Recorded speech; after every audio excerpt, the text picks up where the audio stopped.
দেখাবো, কারণ আমরা দেখেছি বারবার নারী নির্যাতনের ঘটনা ঘটছে, এবারও সেই একই ঘটনার পুনরাবৃত্তি। আর এবার শাসক দল তৃণমূল কংগ্রেসের দলীয় কার্যালয়ে নিগৃহীত হলেন প্রাক্তন বিজেপির নেত্রী।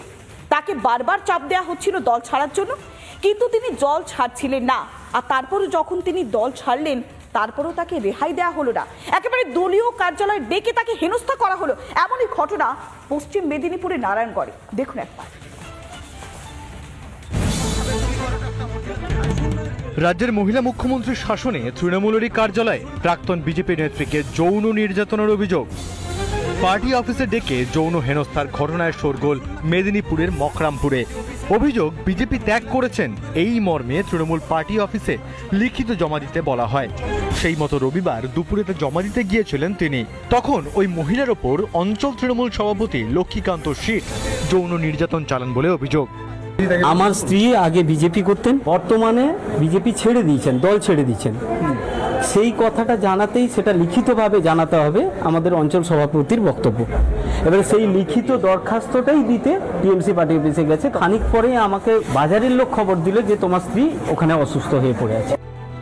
অভিযোগ, বহুদিন ধরেই প্রাক্তন বিজেপি নেত্রীকে টার্গেট করেছিল স্থানীয় শাসক নেতৃত্ব। কদিন আগে ভদ্রমহিলা হঠাৎ একটা ভিডিও বার্তা দিলেন, তার স্বামীর দোকান মকরামপুরে আছে, সেই দোকানটা বহুবার তৃণমূল বন্ধ করে দেওয়ার চেষ্টা করেছে। সেই দোকান নিয়ে গোলমালের জন্য ভদ্রমহিলাকে তৃণমূল প্রস্তাব দিয়েছিল, আপনি রাজনীতি থেকে সরে যান। পুলিশ আগে ব্যবস্থা নিলে এই দিন দেখতে হতো না বলে অভিযোগ নির্যাতিতার।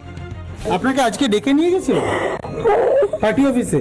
দীর্ঘদিন ধরে বারবার পুলিশের কাছে গেছি, পুলিশ আমাকে কোনো সহায়তা করেনি। অ্যাক্সিডেন্টের জন্য পুলিশ নাই। তৃণমূল পার্টি অফিস থেকে প্রাক্তন বিজেপি নেত্রীকে উদ্ধার করে প্রথমে মকরামপুর গ্রামীণ হাসপাতালে নিয়ে যান তার স্বামী। পরে তাকে স্থানান্তরিত করা হয় মেদিনীপুর মেডিকেলে। ঘটনার প্রতিবাদে জেলা পুলিশ সুপারের কার্যালয়ের সামনে বিক্ষোভ দেখায় বিজেপি। জেলা পুলিশ সুপারের কার্যালয়ের সামনে ঠিক এইভাবেই বিক্ষোভ প্রদর্শন বিজেপির, এবং যতক্ষণ না পর্যন্ত লক্ষ্মী সিটকে গ্রেপ্তার করা হবে ততক্ষণ পর্যন্ত ঠিক এইভাবেই কিন্তু জেলা পুলিশ সুপারের কার্যালয় ঘেরাও করে অবস্থান বিক্ষোভ চালাবেন তারা, এমনটাই কিন্তু জানাচ্ছেন। কারণ আমরা মনে করি এসপি যদি পদক্ষেপ করেন তবেই রেপিস্ট লক্ষ্মী সিটকে গ্রেপ্তার করা যাবে। তাই স্বাভাবিকভাবেই এসপির কাছ থেকে পজিটিভ অ্যান্সার পাওয়ার জন্যই আমরা যেখানে অবস্থান ধর্নায় বসেছি। বিষয়টি তদন্ত করে দেখতে হবে বলে দাবি জেলা তৃণমূল নেতৃত্বের। কথা বলার চেষ্টা করব জেলা তৃণমূলের সভাপতি সুজয় হাজরার সাথে। সুজয়বাবু নমস্কার।